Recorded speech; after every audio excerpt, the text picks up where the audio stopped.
வணக்கம். Big pass டே 50. கமெண்ட்ஸில் நிறைய பேர் சொல்கிறீங்க, டெய்லியும் விதவிதமாக கலர்ஃபுல்லாக வேறு வேறு ட்ரெஸ் போட்டு வர வேண்டியதானே, டெய்லியும் ஒரே ட்ரெஸ்ஸே போட்டு போர் அடிக்கிறீங்க அப்படிங்கிற மாதிரி. எனக்கும் ஆசை தான் டெய்லியும் விதவிதமாக போட்டுட்டு வரணும் அப்படின்னு. பட்ஜெட் தான் பிரச்சனை. ஸோ யாராச்சும் ஸ்பான்சர்ஷிப் பண்ணுறதுக்கு ரெடியாக இருந்தீங்கன்னா மறக்காமல் கமெண்ட்ஸில் சொல்லுங்கள். நம்ம அதுக்கப்புறம் டீட்டெயிலாக டிஸ்கஸ் பண்ணலாம். சரி, இன்னைக்கு பிக் பாஸ் எபிசோட் போகலாம். இன்னைக்கு 10 நிமிஷம் கிராஸ் பண்ணுறது ரொம்ப கஷ்டம்னு நினைக்கிறேன்.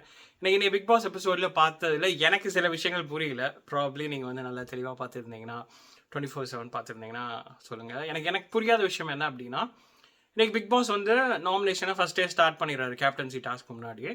அதுக்கப்புறம் யார் கேப்டன் வின் பண்ணுறாங்களோ அவங்க நாமினேஷன்லேருந்து காப்பாற்றப்படுவாங்க அப்படின்னு சொல்கிறாரு. அப்படின்னா இன்னைக்கு கேப்டன்சி டாஸ்கில் நான் பார்த்த வரைக்கும் எஃப்ஜே தான் வின் பண்ணார். எஃப்ஜே வின் பண்ணாருன்னா ஏன் எஃப்ஜே வந்து இந்த அன்அஃபிஷியல் ஓட்டிங்கில் நாமினேஷனில் இருக்கார்? இல்லை இந்த அன்அஃபிஷியலில் உள்ள பசங்க வந்து ஏற்கனவே ஃபர்ஸ்ட் நாமினேஷன் நடக்கும்போதே எஃப்ஜே பேரை சேர்த்து விட்டதுனால அது அப்படியே அந்த லிஸ்ட் கண்டினியூ ஆகிட்டு இருக்கா அப்படிங்கிறத மறக்காமல் கமெண்ட்ஸில் சொல்லுங்கள். ஏன்னா எஃப்ஜே வந்து ஒரு கேப்டன்லாம் ஆயிட்டாரு அப்படின்னு அவரோட ஃபோட்டோலாம் வச்சதெல்லாம் பார்க்க முடிஞ்சது. ஸோ என்னதான் உண்மையிலே நடந்தது அப்படிங்கிறத மறக்காமல் சொல்லுங்கள்.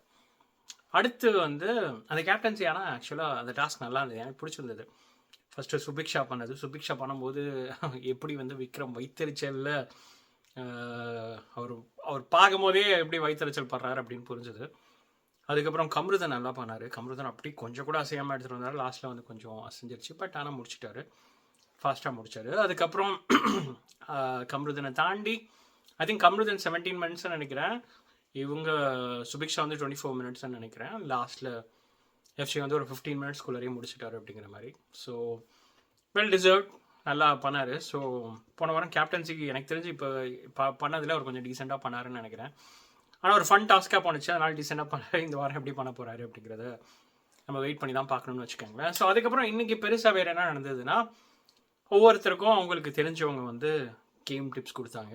எனக்கு தெரிஞ்சு எல்லாருமே சரியான கேம் டிப்ஸ் தான் கொடுத்தாங்க.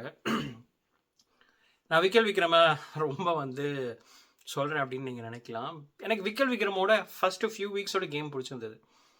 இப்போ ஏன்னா அவரை வந்து நான் ஒரு காமெடியனாக பார்க்குறேன், லைக் நான் ஒரு ஃபன் கேரக்டராக பார்த்துட்டு இருந்தேன். எனக்கு அப்படி தான் அவரோட முதல் 4-5 வாரம் ப்ரொஜெக்ஷன் இருந்தது.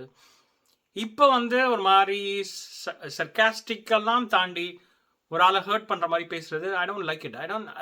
அப்போனா அந்த முதல் 4 நாள் 5 நாள் பார்த்தது என்ன, சரி முதல் 4 வாரம் 5 வாரம் பார்த்து அப்போனா அது ஒரு ஃபேக்கான ஒரு ஆளா அப்படிங்கிற மாதிரி தான் எனக்கு கேள்வி எழுப்புது. ஸோ அதனால தான் விக்ரம் வந்து கொஞ்சம் நிறையா வாங்குறாருன்னு வச்சுக்கோங்களேன். அப்புறம் யூஸ்வலாக அந்த என்ன சொல்கிறேன், வைல்ட் கார்டு கண்டஸ்டன்ட்லாம் நிறையா வருவாங்க.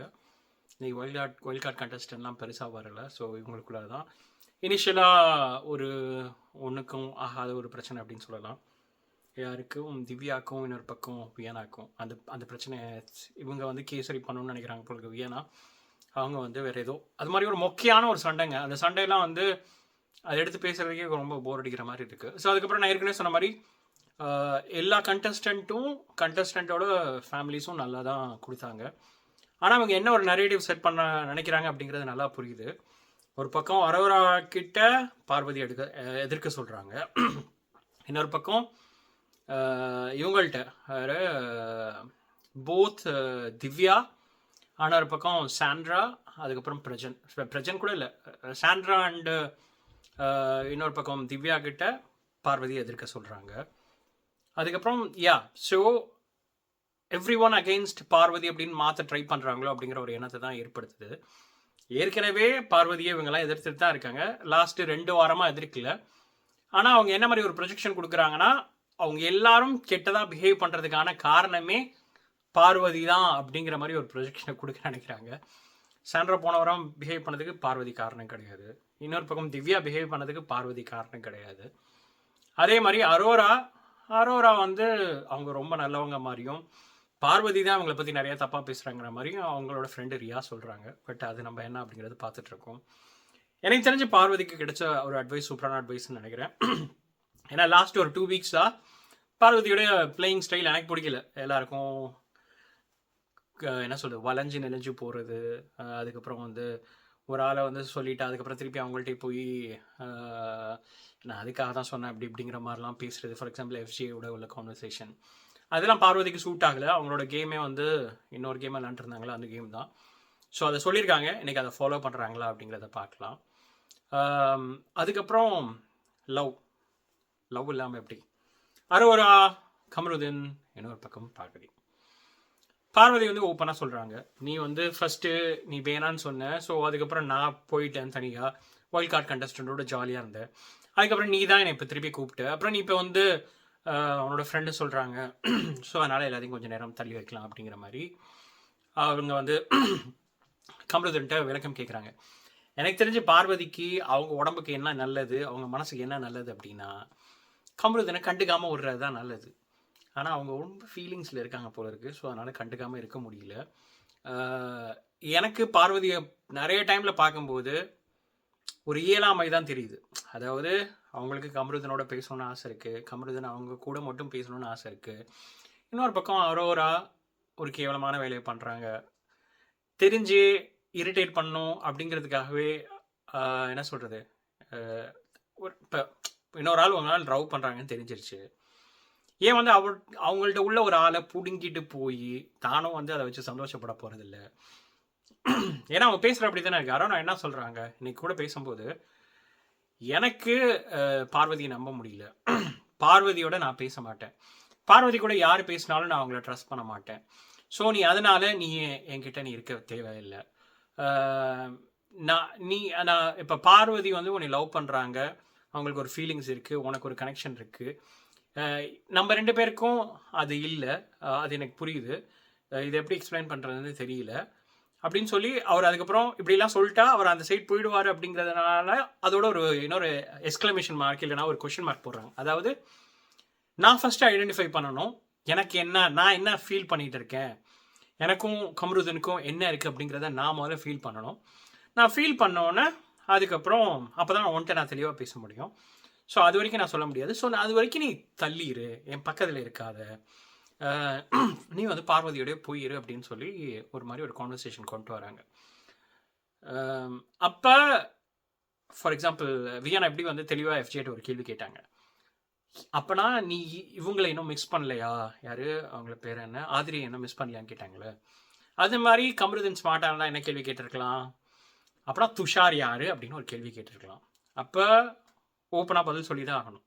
சரி, என் மேலே உனக்கு ஃபீலிங்ஸ் இல்லை, என்ன ஒரு ஃபீலிங்ஸ் அப்படிங்கிறதே தெரியல அப்படின்னு நீ நினைக்கிறேன்னா அப்புறம் துஷார் கூட இருந்தது என்ன, துஷாரை நினச்சி ஃபீல் பண்ணுறியா இன்னும் அப்படிங்கிற மாதிரி கேட்டிருக்கணும். அவங்க ஏதாச்சும் ஃப்ரெண்டு இல்லை, அது ஏன்னா அதுவும் எனக்கு புரியல, அது ஒரு புரியாத புதிராக இருக்குது அப்படிங்கிற மாதிரி சொல்லியிருந்திருக்கலாம். ஆனால் இதில் எல்லாத்துலேயுமே ரொம்ப வந்து காண்டா இருக்கிறது யாராக இருப்பாருன்னா வெளியே உள்ள துஷார் தான். இப்போ துஷாரை உள்ளார விட்டால் நல்லா இருக்கும் அப்படிங்கிற மாதிரி தான் எனக்கு தோணுது. அது மாதிரிலாம் பண்ணால் கொஞ்சம் கேம் இன்னும் கொஞ்சம் இன்ட்ரெஸ்டிங்காக இருக்கும். ஏன்னா இவங்க என்னென்ன விட்டு போட்டுட்ருக்காங்க, அவரை வெளியில் உட்காந்து பார்த்துட்டு இருக்காரு, என்னடா இது நம்ம விட்டெல்லாம் நம்மளுக்கே போட்டாலேடா அப்படிங்கிற மாதிரி இருக்கும். பட் எனிவே, ஸோ இவங்க என்ன நினைக்கிறாங்கன்னா இவர் வந்து பார்வதியோட பேசவே கூடாது. ஒரு பக்கம் என்ன தான் சொன்னாலும் எனக்கு பார்வதி புரியுது, ஆனால் பார்வதி ரொம்ப மோசமானவ, பார்வதி ரொம்ப கொடுமையானவ, இப்படின்லாம் ஒரு பக்கம் சொல்லிக்கிட்டு இன்னொரு பக்கம் இந்த வேலையை பண்ணுறாங்க. ஆனால் பார்வதி அந்த வேலையை பண்ணுறதில்ல. பார்வதி வந்து டைரெக்டாக கமருதீன்ட்ட சொல்கிறாங்க, டேய் நீ எனக்கு வேணும்டா அப்படிங்கிற மாதிரி சொல்லிட்டாங்க. ஸோ இந்த இதில் என் பாயிண்ட் ஆஃப் வியூவில் வந்து பார்த்தீங்கன்னா அரோரா பண்ணுறது ரொம்ப ஒரு கேவலமான கொடூரமான வேலை. ஒன்று லவ் பண்ணுறீங்கன்னா அக்செப்ட் பண்ணிட்டு அதை பண்ணுங்கள், இல்லை நீங்கள் ஃப்ரெண்ட்ஷிப்னா அந்த ஃப்ரெண்ட்ஷிப் அப்படிங்கிறது எப்படி இருக்கணும்னா நீ ஏதாச்சும் பண்ணிட்டு போடா, அதுக்கப்புறம் இன்னொரு பொண்ணை அதை பற்றி அவங்களுக்கு ஃபீலிங்ஸும் இருக்கணும், இன்னொரு பொண்ணுக்கு அது வந்து ஹர்ட் ஆகுது அப்படிங்கிறது தெரியுது, அதுலேயும் நான் வந்து இல்லை நான் வந்து என் டிசிஷனில் நான் இருப்பேன் அப்படின்னு சொல்கிறதெல்லாம். இன்னொரு பக்கம் எனக்கு கமருதீன் இதுக்கெலாம் வந்து ஒர்த்தா அப்படிங்கிற மாதிரியே எனக்கு தெரியல. ஏன்னா கமருதீன் லைக் இந்த சைடும் போகிறாரு அந்த சைடும் போகிறாரு, எந்த சைடு போகிறதுன்னு தெரியல, எல்லாட்டையும் வந்து பேசும்போது அவங்க எல்லாருக்குமே வந்து ஓ நம்ம சைடு தான் இருக்கான்னு ஒரு ஃபீல் வரும் அப்படின்னு அந்த ஃபீல் உண்மையாக நினச்சிருக்கும் போது சர்றன்னு அந்த சைடு போகிறாரு. So it's not worth it அப்படிங்கிற மாதிரி தான் எனக்கு தோணுது. கமருதீன் வந்து லைக் நினச்சி அரோரா சைடு போகணும்னு நினைக்கிறார் அப்படின்னு, ஆனால் அங்கேயும் வந்து பிடி கொடுக்க மாட்டேங்கிறாரு. ஆனால் அரோரா என்ன நினைக்கிறாங்கன்னு எனக்கு புரியும். அரோரா என்ன பண்ணுவாங்கன்னா கமருதீன் எப்போ வந்து சரி ஓகே இனிமேல் நான் வந்து பார்வதியோட பேசல உன் கூடவே இருக்கேன்னு முடிவு பண்ணாரோ அன்னையிலேருந்து கமருதன்ட்ட என்ன சொல்லுவாங்கன்னா நம்ம வந்து கேமில் கான்சன்ட்ரேட் பண்ணுவோம், இதெல்லாம் வெளியில் போய் பார்த்துக்குவோம் அப்படின்னு சொல்லி அவரை திருப்பி இவரை பின்னாடி சுற்ற விடுவாங்க. ஸோ அதுதான் நடக்கும். பட் எனிவே நம்ம சில இடங்களில் வந்து நம்மளே வந்து ஓவராக பாசத்தை கொட்டணும்னு வச்சுக்கோங்களேன், அந்த இடத்துல வந்து அதுக்கான மதிப்பே இருக்காது. ஸோ அதை எப்போ பார்வதி புரிஞ்சுக்க போகிறாங்களோ அப்போ தான் அவங்களுக்கு வந்து ஒரு சரியான பதில் கிடைக்கும்னு நினைக்கிறேன். 10 மினிட்ஸ் ஓவர். ஸோ வேறு என்ன இதே மாதிரி இன்னொரு சூப்பரான வீடியோவோட உங்களை மீண்டும் சந்திக்கிறேன். நன்றி.